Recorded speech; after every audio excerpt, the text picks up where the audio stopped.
But it's like pausing. Since it's recording.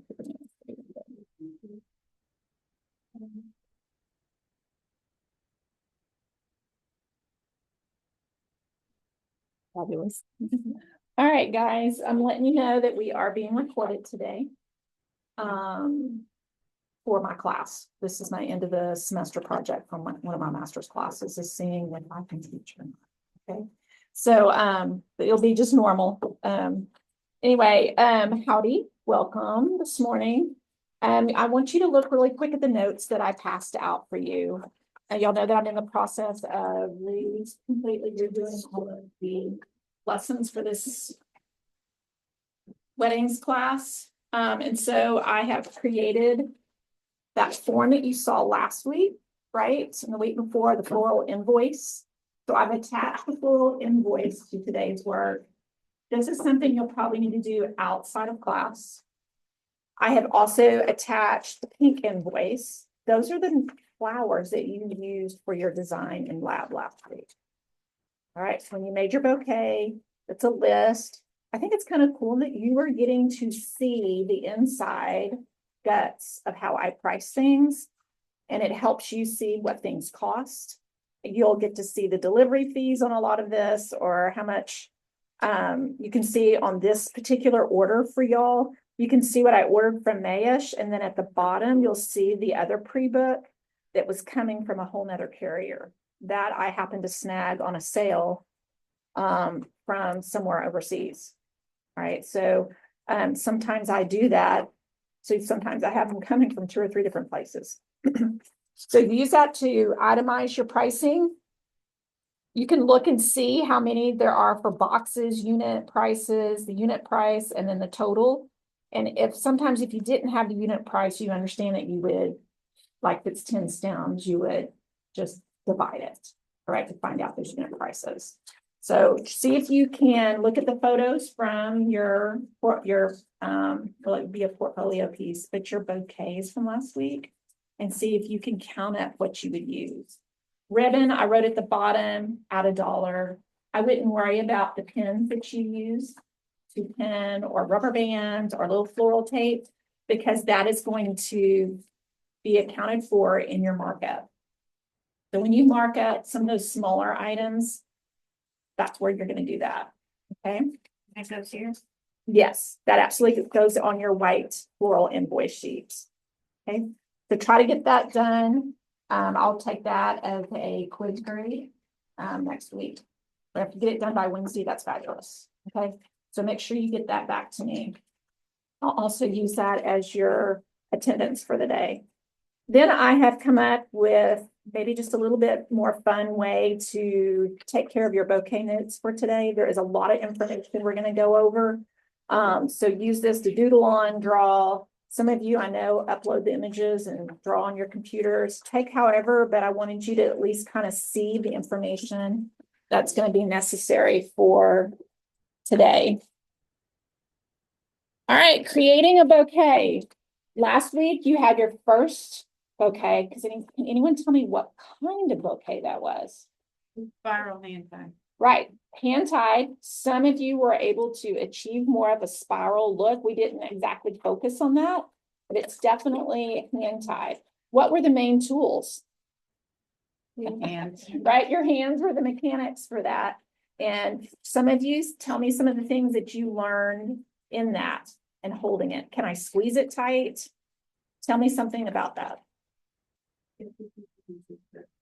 Right, that's right. We're kind of holding it on with the opposite hand. So I'm right-handed, so I'm going to do it left-handed. And we loosely held on to those stems. If I get nervous and hold them too tight, what happens to the stems? They snap, or the heat from your hands makes the stems softer, and then they start drooping on us, and then you have more problems. Okay. Also, the heat of your hand also is not good because we're trying to keep them cool. Okay. So, and then we wear them out. Then it's hard to let go and start over with stems that are very soft. So, y'all did great. What was the binding element for the base? Rubber band. Right. We used rubber bands. We put them around a couple of them to kind of tighten that design. And then we secured that. Sometimes some of you use tape. We used anchor tape, and then we double backed it so that ribbon would stick to it. And then we used a pin for some of you that went to that next step. So that is the simple version. So we're going to look at the others. And remember, this is not just for weddings. Bouquets are used for what? Prom, a date. That'd be nice, right? So a date, prom, what else would we use bouquets for? Yeah, celebrations, bridesmaids. All right. There's lots of other reasons to have bouquets. Birth of a baby. I've had people bring me bouquets just because. That's always nice. So it depends on what you're using and what it's for.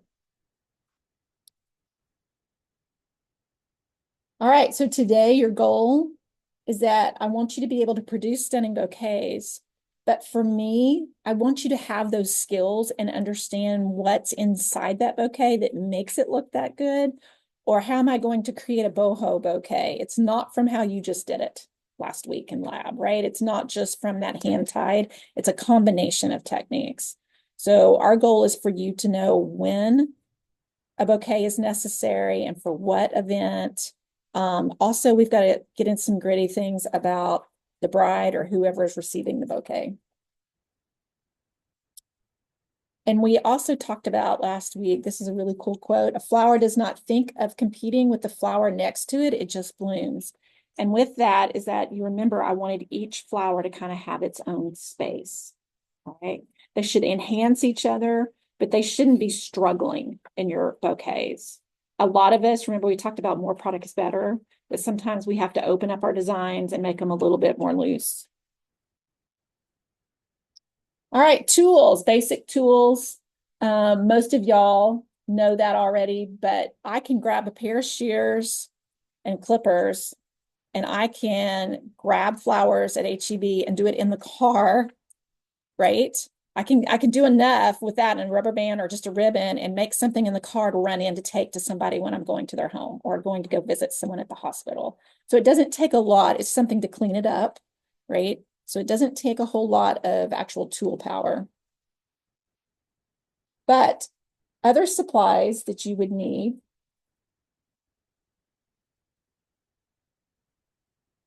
you're already familiar with the rubber bands. You're familiar with ribbon. You're familiar with our corsage boutonniere pins.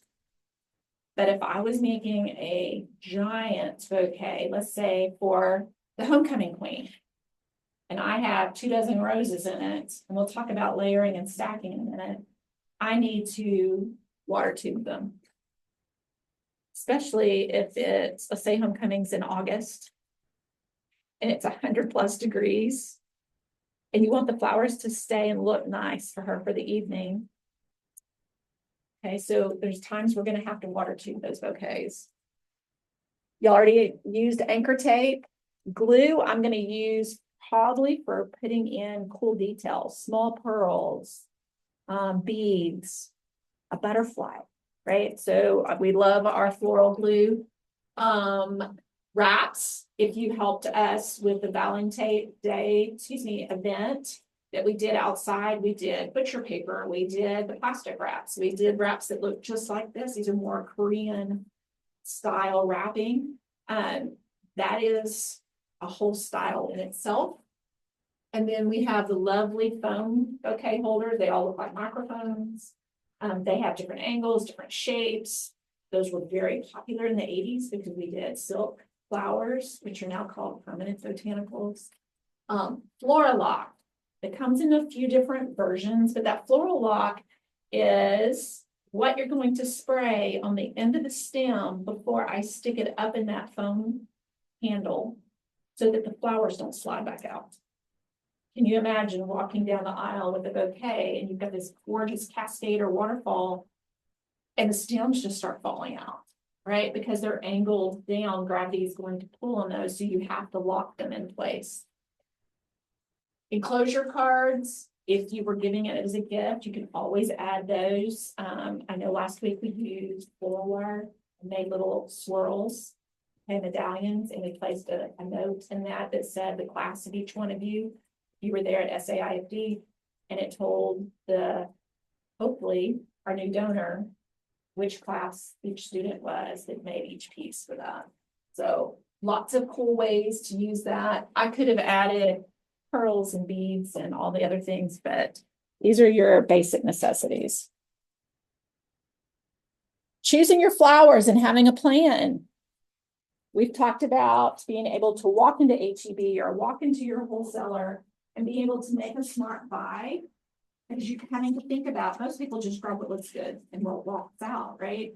But you are at a level now that you're thinking about color scheme, and I told y'all the easiest design is monochromatic. Go maroon, go pink, right? Add some white. It's easy to do a monochromatic. It's easy for y'all to walk around and look for those colors and put them together. And then the simple things like primaries, if you wanted a fun party event, or secondaries, analogous, you could go all warm or all cool. Now that you have that color theory background, that helps in your choices of your flowers. Is it for dinner? Is it for a thank you gift because someone's hosting you over to their house for Christmas? Is it prom? Are you trying to match a certain dress? You may not be able to match the exact color. So am I going to go complementary? I always have the girls that want to be highlighter dresses. You'll know that, the new neon color.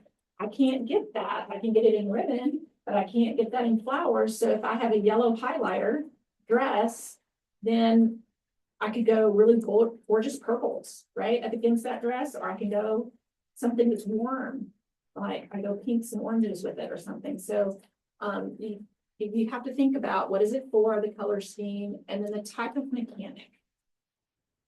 Hand tied, your mechanics were your hands. There wasn't a whole lot of mystery to that.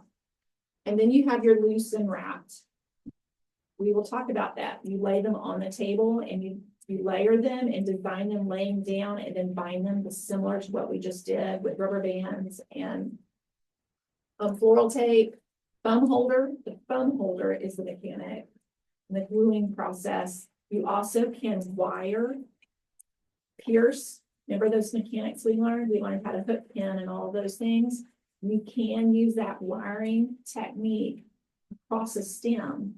So you can hairpin a stem and then wire it up into the bouquet holder. That takes a lot of time, right? So that there are techniques that's very similar to what you've already learned. And then wired mechanics boho. That's where I have cut a piece of chicken wire, floral wire. It's green floral wire. It's a little bit softer in the gauge. And I cut a square and I make a poof. And that is what I hold to put all those stems in. That takes place of this. So instead, I'm holding that poof and using that because it'll separate those stems out. Does that make sense? Then it holds space in between those stems to make that larger open boho look.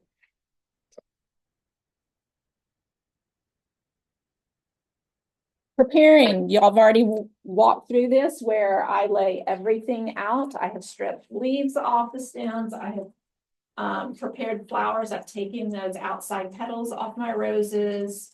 Anything blemishes, I've prepped them, and I'm spray painting my mums to be the right tint or shade to match my design. And I'm going to lay out all my foliage, all my filler, all my mass flowers. I'm going to kind of organize those out on a table. Y'all did that last week. You cleaned them and you kind of organized them and laid them out. Does that make sense that you're laying them out? If next week, the week after next, you're going to be doing the wedding. So if those of you that are going to be working on the bridesmaids bouquets, if that's your forte, you're going to take that project on in class, then you're going to work with each other and you're going to decide, I need 2 of this, 4 of this, 1 of this, and y'all are going to make piles. Someone's going to walk down and put 2 here, and 2 here, and 2 here, and 2 here, and then someone's going to come behind and put maybe. And then they all are equal in product. Then you're going to have to strip them and lay them out. Then you're going to create your design. It's so much easier than trying to hold this and grab another stem and hold it in your mouth and strip off the leaves and then stick it in, right? Because you're scared to let go. So it's a better way to prep and lay out. Also, you're going to make sure that those stems are cut at 45. Even if I have a bouquet, you have all these long stems, you're still going to have to put it back in water. Okay. If you're going to do the prep work and then come back and do the flowers later and create it later, you're going to have to put them back in water. Okay. So think about always the cut of the bottom of your stem. A lot of you saw the weight that was cut off. Man, when you buzz the bottom of it, it immediately dropped half the weight out of your design. That's okay to cut that flat and then stick it in a vase. But before you keep it at a home, remember that it still has to be cut at that 45-degree angle. And then you need to keep them in water, just like some of you couldn't take it home because you're on your bike or you're riding a bus or something or had a class. We put them in buckets of water in the cooler. Or you need to put it in a vase at your home when you get it, right? You can't just leave them laying out. At a wedding, I always provide vases for every bridesmaid and bride, because they're notorious for taking those bouquets and just laying them down and partying, and they forget about it because they don't care anymore about the flowers. They've already had pictures. But in order for them to still stay nice in photos, I have them each a vase at their seats, and then they know to go back and put it there. And if not, Wendy's putting it back. All right, I need it to still look nice in a photo instead of flowers looking bad in bed. Okay.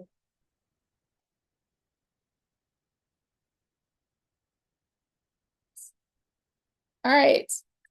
Hand-tied spiral. Here are the vocabulary words for this. Hand-tied. Remember, it's the design in your hand, using your hand and fingers as the structure. Wrapped. It's pretty much the same thing, except I am putting papers, or I'm putting butcher paper, or a beautiful cellophane wraps on the outside. And those are also laid down as well. Layering, that's when I've taken my flowers and have created a bouquet laying flat onto the table, and I can slide those into. How many of you have seen the plastic sleeves that look like umbrella bags that are at the HEB or Kroger, and you take one, right, and you slide it onto your flowers? So you can slide those onto a bouquet, but you've got to make sure that you've laid them out already. Thumb holders, those are those cage holders that look like a microphone, kind of some of them have a weird angle that might be away from the bride's body or those holding it. Some have cuffs on them, collars, and then armatures. And armatures are that squished chicken wire that I was telling you. It could be, how many in HORT 203 remember making armatures with me with the willow? You had to make a triangle out of willow, and then we made a hand holder at the bottom of it, and then we did our flowers through that. So that structure helped hold your bouquet together. There's many, many different ways for us to make armatures. The Ben's school is infamous for our armatures and creating structures. That's part of the Korean influence that we have on our department, is creating from stems and foliage stems and leftover things. You could use the stems from your carnations to create a structure. You know, there's something that's being repurposed and used.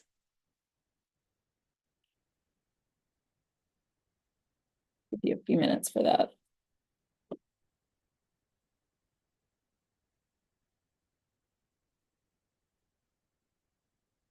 There's all kinds of gadgets that you can order from Amazon to Floral Supply. They're called the egg. There's anybody's trying to push a new product. Oasis has all types of bouquets. Some of them are plastic mesh like eggs. Some of them look like they're chicken wire. Some of them look like you could put a piece of foam in them and they snap together. They're like the cages that you worked with in your arch, but they are flat and oval, most of them. I have also seen design pieces that clip to the edge of your design table in the floral shop. And it looks like a big green snow cone and it has holes in the top as a guide. There's all kinds of gadgets out there for the armatures.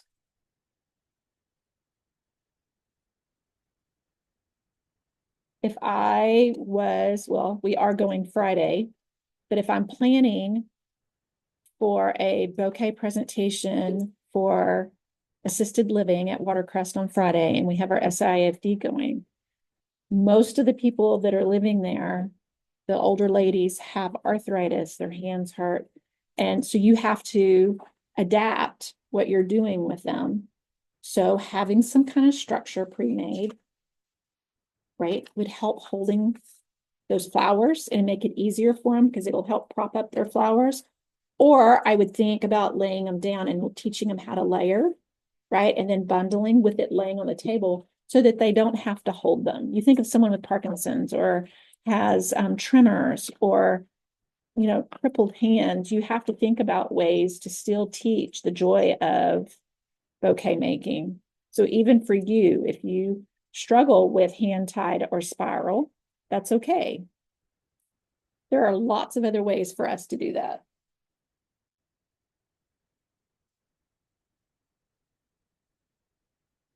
I apologize. I have workers over in heat trying to debug the plants over there. I know. All right, here are some of my bouquets for examples. You can see that a lot of them, you can definitely tell Miss Osborne has a style. I have where it's very structured, but then I have a tiny bit of whimsy added to them. But you can see that color schemes, like what color scheme would this be? So green and white, all different types of green. So that's monochromatic, right? And a white would be a tint. And then the same thing up there, all the blues and the whites, very monochromatic. This one is on the warm side. And you can see this one is a little bit more shaped. It has a little bit more of a cascading piece with the larkspurs and the eucalyptus hanging down and the ranunculuses that are, you know, give you that really nice draping feel. The one at the top is a good example of how flowers need their own space. I can separate the mass flowers with other flowers and foliage so that you can see each piece. Think about your piece being photographed. And y'all have a phone that y'all use all the time. You can use it and change the filter to black and white.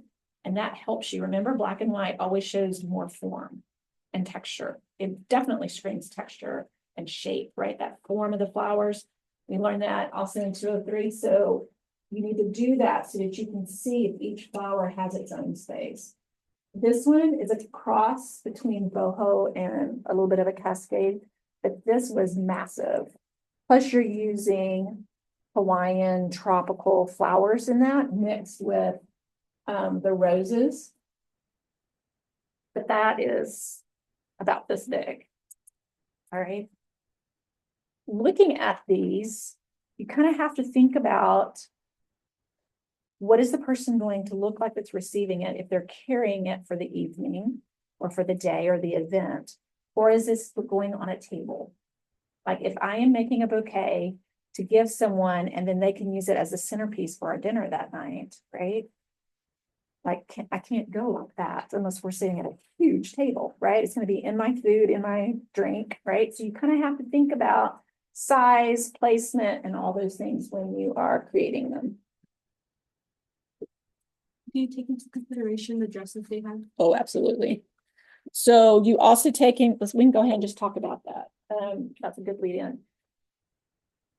One of the worst things that you have to do if you work in a shop is have to ask that direction of questions. And that starts with, tell me about the dress. Tell me about the colors. Tell me about the texture of the dress, right? You don't want to outshine the dress. I still want to see the expensive dress that you spent for the event, right? You're just the icing on the cake.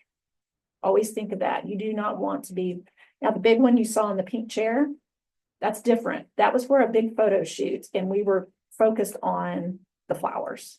Okay. So that was the shining moment. But otherwise, you're just an additive. You're just adding to the look. What's going to make it together? And then, especially with brides and bridesmaids, you have to ask the weird question like, do you have pictures of your bridesmaids? Can you describe your bridesmaids? And size does matter. You want these little girls to feel confident. You want them to look good. You want them to be successful in the photography. If I have a bride and she's got this huge ruffled dress, something simple might be better. If she's very tiny and petite, you do not need her with things coming off her body and hitting the pews as she's walking down the church. Okay, you've got to think about the space. You've got to think about the event. Again, if all the girls are heavier set and heavier build, then I am not going to cover them with flowers. I'm going to have something that's slimming and tall. And I'll show you in a minute. I have a bride who is gorgeous, but she knew she wanted something very linear, right? That emphasized, and she's very short. And you would never know it in her photos because she has these gorgeous, tall white roses that I did very vertically for her. And it took away from her feeling short and stocky. And it was neat that she did her research and she knew to ask me for that. And then I could help her with that. But those are very difficult questions sometimes to ask. Their culture is part of that, right? What's the expectation in the culture as well? So you have to feel that vibe and you have to know how to carefully walk through those. They're very sensitive, right? But usually coming from another female, it's good, right? When you tell them you want what's best for them and how it's going to be photographed, they're going to be appreciative to you because no one wants to look this way bigger or this way bigger or look shorter than you already are. Like we already have those complexes as women, but it's like trying on a dress. Remember, if you're a salesman for a dress, and anybody in here work in retail before? When you are trying to sell somebody something, you aren't going to sell them something that's going to make them look bad, right? That's mean. It is absolutely mean. And so you try to do things that complement their figures. And so you are also doing that with flowers. It's the same thing when we start talking about bracelets. If they have a very tiny, petite hand, if it's a child or a female, it's very different design than if you had someone that had a heavier wrist or a larger circumference. You want to still have that same whimsical soft feel and make them still feel beautiful. You do not want a big, just because someone's larger doesn't mean they want bigger flowers. It's a concept that the world has told it, like, it's okay to talk to someone and help them be comfortable with their flowers. Because if they are happy and confident, then you did your job even better. Hand tied and spiral. I put this one in here so that you could see the spiral. That happens when what you were doing last week, you turn. Every time I place a flower in, I turn it. I place a flower in and turn it. So you're going to have to grab it with this hand, right? And turn it, put another one in, turn it, hold it, another one in and turn it. It has to do with the turning of the design when it's in your hand. Does that make sense? So this one y'all have already conquered.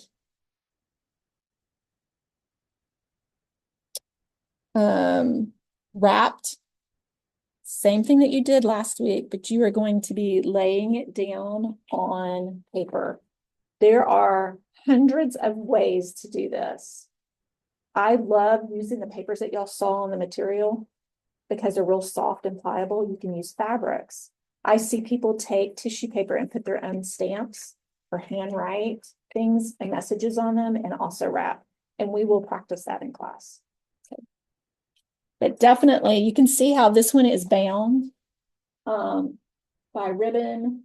You can bind it with raffia. You can use a whole nother layer of greenery in this section and add to it. I love this because you can create your signature look. Those of you that want to be your own florist, you can create your own beautiful signature with this. You can, like I said, monogram those papers. You can create stickers with your logo on it to go on the outside. It's a really neat personalization. All right, layering. Let's look at this middle one especially. After I have laid out all my materials, making my bouquet, then I can start with my linear pieces, flat on the table, foliages, and I start stacking them. I can even slide stems in this way. So you're just creating it on the table flat. It's really easy. I do this when I create the big bouquets for pageants or homecoming or queen of prom or whatever. That's how you create those. You lay out your palm leaves or your Cleopatra leaves. You lay those out in the shape you want and start with your tall stem first. And then you just start layering. I put filler in and greenery, and then another mass flower. And you just keep doing that all the way till you get to the base. Does that make sense now that you can think about that? And you want something behind it, because if it's going to be carried, you've got to make sure that that foliage is behind it holding it. Okay. And you can see that one was slid into one of the clear sleeves like you get at the store. And then you could slide it into, there's burlaps around that one. That one's just paper that's folded up around it. Very simple, very easy. If you ever need to volunteer to teach a group on how to make bouquets, if you're a part of a group or a club, this would be your first one to do.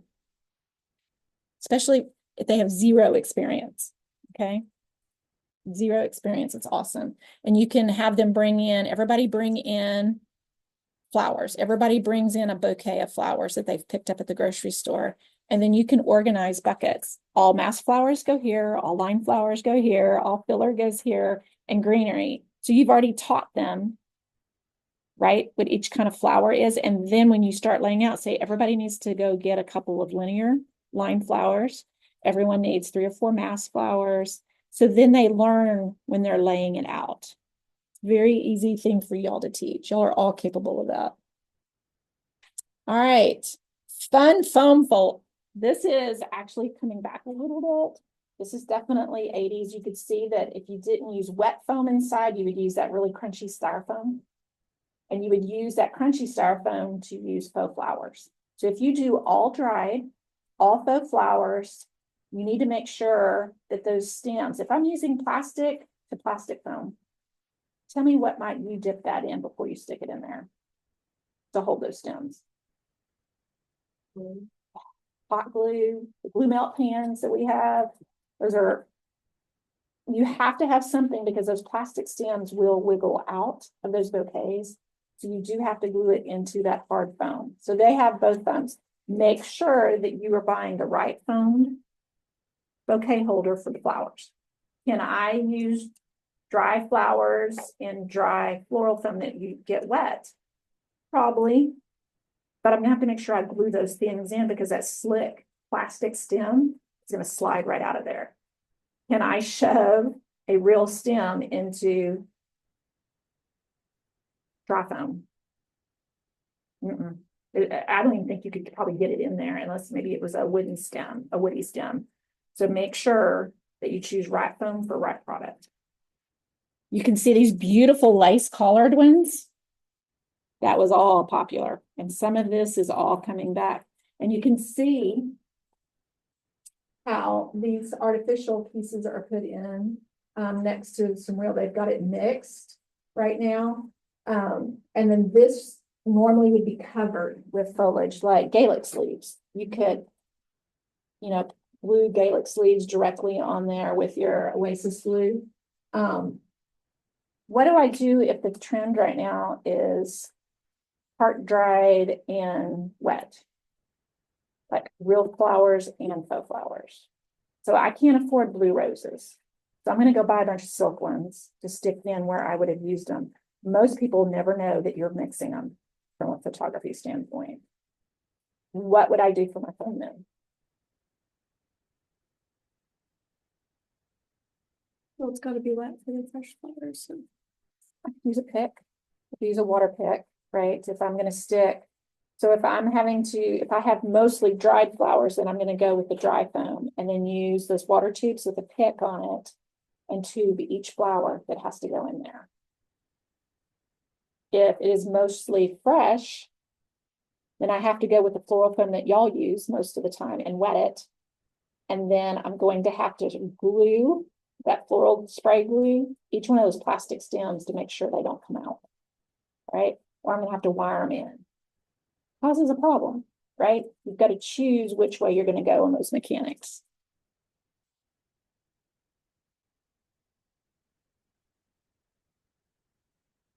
This is a trend still.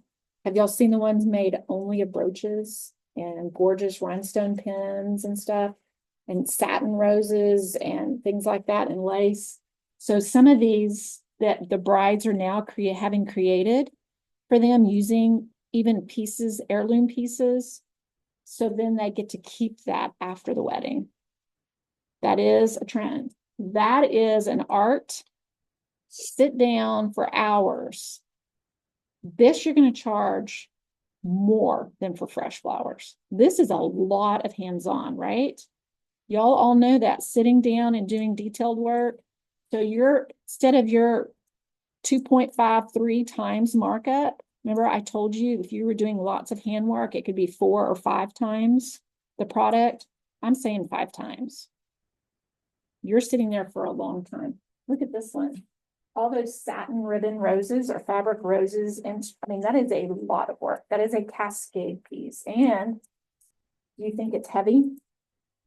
So you're going to have to use that foam. That's why a lot of those handles were for very heavy. My piece from the 80s was definitely, I mean, I got married in 92, but it still was late 80s. You'll see me in my wedding dress. I'll show pictures soon. It required that foam structure underneath. Here, you can see, that's the plastic foam I'm talking about. All right. And you can see where the flowers are wired also. So they're not only, and that's so that it'll help them bend, but they are glued because if you put something in there, like I said, gravity is going to pull those stems out. Here is a beautiful fresh piece. And you can see the structure allows you, when you have that cone, there's usually openings so that you have those angles to put the pieces south. Any questions on the foam pieces?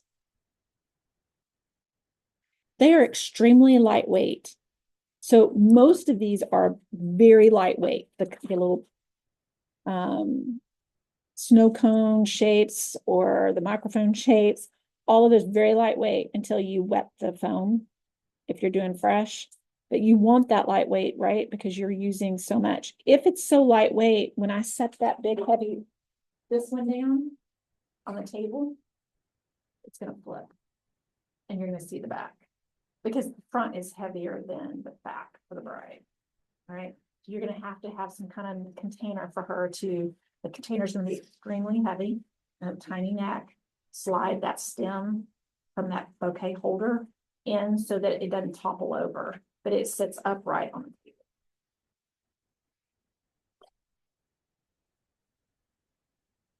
Here's my sweet bride. I did hers this year. Beautiful. She's about this tall. Beautiful, beautiful girl. Lots of ruffles. That's her personality, but she was very slick and sheer. I mean, like everything. She's the one that wanted all the white roses reflexed and everything. She had definitely a really cool style, but we went vertical for her. And it's hard to tell that, but when she's holding them out, walking the aisle or in her photos, when she's, all of them do those photos now like this, right? And so that flower is very elongated. So it just makes her that much taller. And the photographer was great and knew that. Beautiful. This bride was much taller and she's very traditional. And so we could go and very garden themed, very, very garden themed. Her husband was from the Citadel. And so she honored him by doing just soft hints of blue to match their old uniforms. I thought it was very sweet of her. And the tablecloths were blue. All of the Citadel cadets were there for her wedding.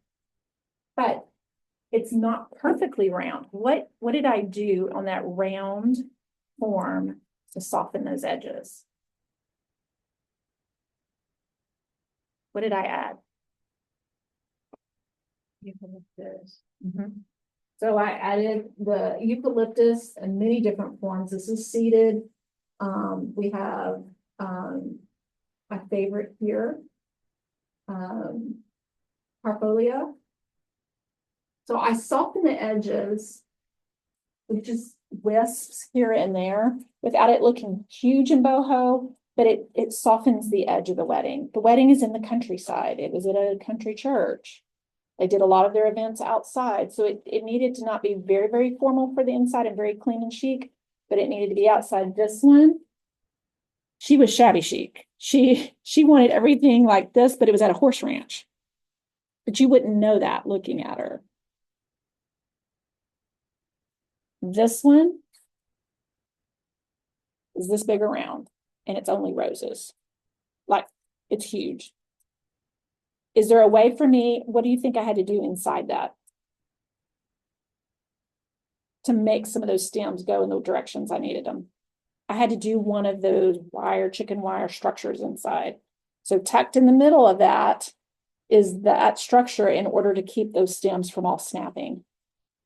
Having that many in there and trying to force them to go different directions, they're going to snap. And I knew she's wild too. And she's woo, you know, all of her sorority sisters. So I knew I had to make sure she was safe with those flowers. This one is all hand tied. And it was still big. Armatures, very good examples of them. This is the one you would have made similar to the one with me that was made with red dogwood. But we also did things very similar that were triangles with the curly willow.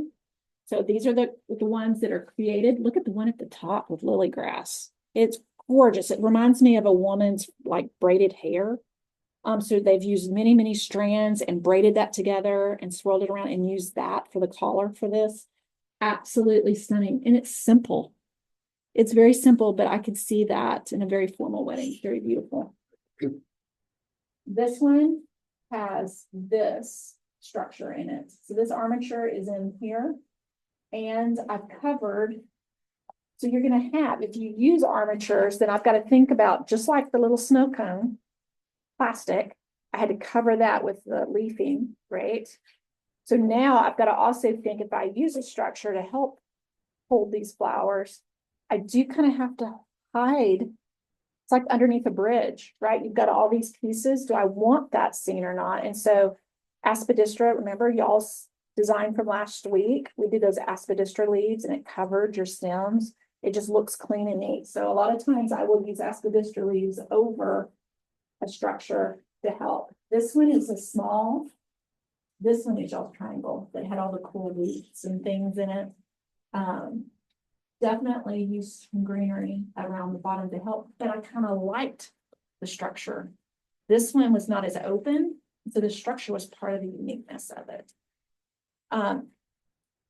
When we make your cascade piece, I'm going to make you do a structure. And I want that structure to go all the way down, and then you're going to have to weave your flowers into it. Okay. More armatures, wire. You can take our really awesome jewelry wire. It's in the big loops, and you can wire it, and then you just open up all the rings, and then you bend each ring and move them around, and that creates another whole different look. Is that bamboo stands? These are bamboo stands. So we made them create stands for their bouquets. This is at Symposium.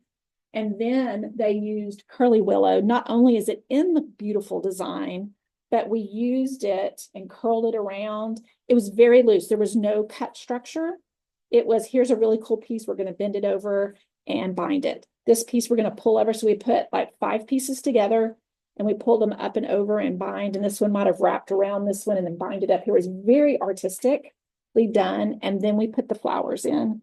And then they created their structures to stand them on. Very cool effect. I could see doing structures like this for sympathy flowers instead of the ugly metal stands. Mm-hmm. I had thought about maybe creating something similar to that for Bonfire Memorial that we'll be doing the flowers for this fall. That might be neat to have something that the kids are creating. So here's another bride. When we talked about dresses, is it important that I knew we had patterns all the way across? Yes, right? Because I talked her out of color for everybody. I talked her out of doing her bouquet in small version for everyone. Why would I do that? Way too busy. Like, she's the one that's in charge and pulling it all together, right? So if we're going to do color at a wedding, and now the trend is to reverse it, bridesmaids are all white, the bride has color, or everybody has color, you have to know what's going on. And these aren't just simple, clean dresses. There are ruffles and tiers and garden-like. And so I kind of had to replicate that look in her flowers. Hers was more of a traditional round. The only dainty part that came off was a tiny, tiny bit of greenery. It's like angel hair fern. Here isn't a design for Cascade. I had to put a form in. Thank goodness I did not ask to do flowers before the age. Because I usually am asked to do flowers for donkeys and dogs and stuff. So I was just like, don't ask, don't ask, don't ask. Because they're going to leave them on. They're going to pick them off and eat each other, right? They'd eat them. But her bouquet, those are real orchids. And so in order to have those cascade this way and me, bend them up toward her, I had to have that metal structure in there to attach them to that. Very beautiful. And then we kept the girls the same way, but I used the nice flowers in hers and kept the girls. These are all her daughters now. But it's beautiful. Do you see why I needed to know the dresses were black and no texture on them? Because then I knew in photography, in black and white photography, this shot in black and white is like stunning, that all that little baby's breath is going to show up with that dark background. And white on white, it is hard at times to see her flowers because her top of her dress was ornate. And so it kind of mimicked the roses and the flowers that I had chose for her. But it's beautiful because the bride is in all white. That's who it is. This is kind of a mix, boho and traditional, where I'm starting to have tulips jut out. They're reaching out away from it. Kind of takes the shape away, but it still has organization. Tiny bit of chaos added, but I'm still tight. And this one was boho everything. This was boho barn theme, is what I call it. And she wanted all the fall colors, and it's okay to use giant flowers. She loves fall mums. So we just ordered, that's what we used to use for homecoming. Same mum, it's a football mum. So I ordered the bronze ones and it was absolutely perfect. That's neat. Absolutely perfect. And I only had a few pieces of dried things that she wanted, and I didn't have to add that structure in there. A giant hydrangea, a giant mum, those big heavy stemmed flowers are perfect for adding to, because you have that main stem. Does that make sense? You have the support of your flowers. All right, next week is the wedding. This week, we're going to do cuffs. We're going to do a different corsage, very modern piece. I went and bought y'all hyacinths. And we're going to take the hyacinths apart and we're going to glue them into a very modern piece. And if we have time, your cones, some of the cones pieces came in, and we'll knock that out. So detail work tomorrow in class. And then the next week, I want you to be thinking, do I want to tackle boutonnieres or do I want to tackle a bridesmaid bouquet? All right. Good job, guys.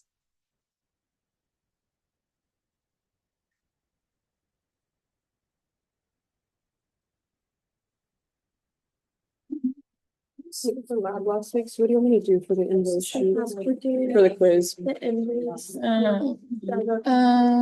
Use it on the next one. Okay, So save it for the wedding and do a bouquet or your birthday. okay, sounds good. Thank you. Oh, just those papers, or do this one say or next one? This one. Okay, you got it.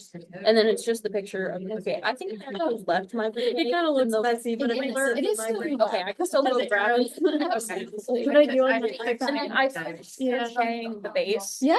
And then I crocheted one of the sticks to it to like start the